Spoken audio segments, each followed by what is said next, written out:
Writing a bioethics essay, Part E. General tips. Using signposting is helpful to guide your reader so that they know where you are in your argumentative strategy.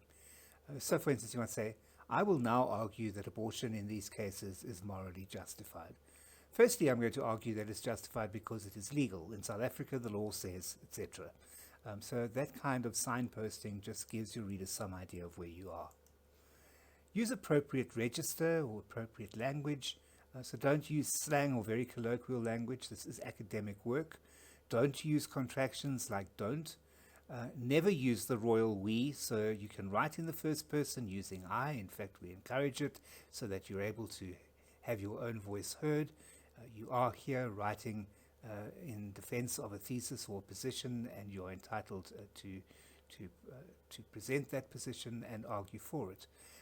But the royal we comes across as pompous. Use full sentences. Avoid overusing the passive voice. Statements like it has been claimed that, or it has been said, or it was recorded, or this paper argues, or this paper says. And that often looks shifty because you're avoiding identifying the subject of your sentence or the actor. So avoid that as far as you can.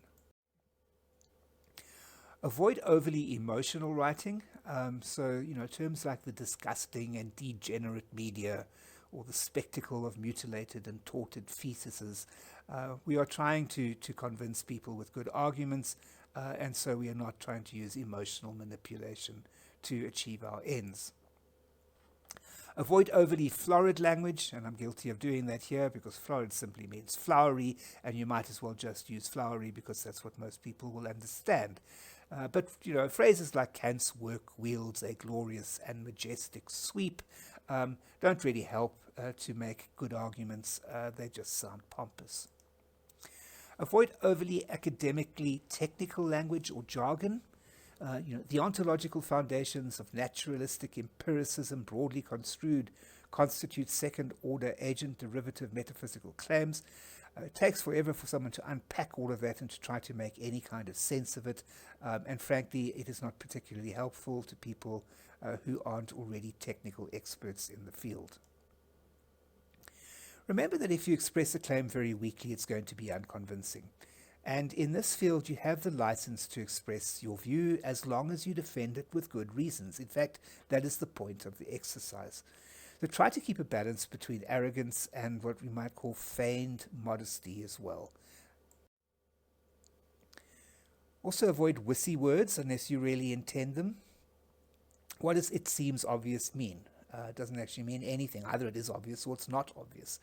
Seems and obvious just don't belong together. I attempt to argue. Well, are you arguing or aren't you? So don't suggest such tentative claims. Only use this sort of language if, in fact, you want to make very clearly a tentative claim, but not because you just want to sound modest. Don't use I believe something unless you intend to claim that you have a justified and true belief that something is true. Rather just say I think or I assert. Remember that statements of faith are not arguments.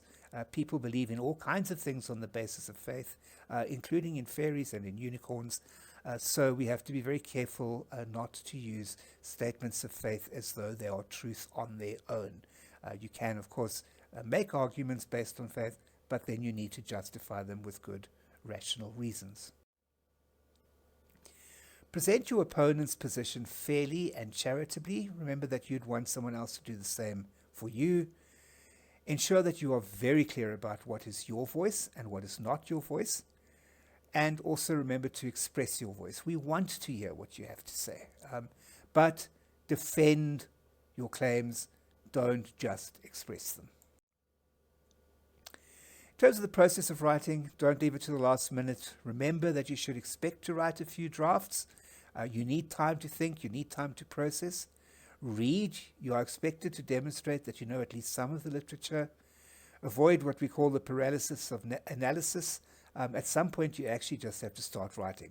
And any start is better than no start. And if you keep on saying, I haven't worked it all out yet, and never start writing, you're never going to finish.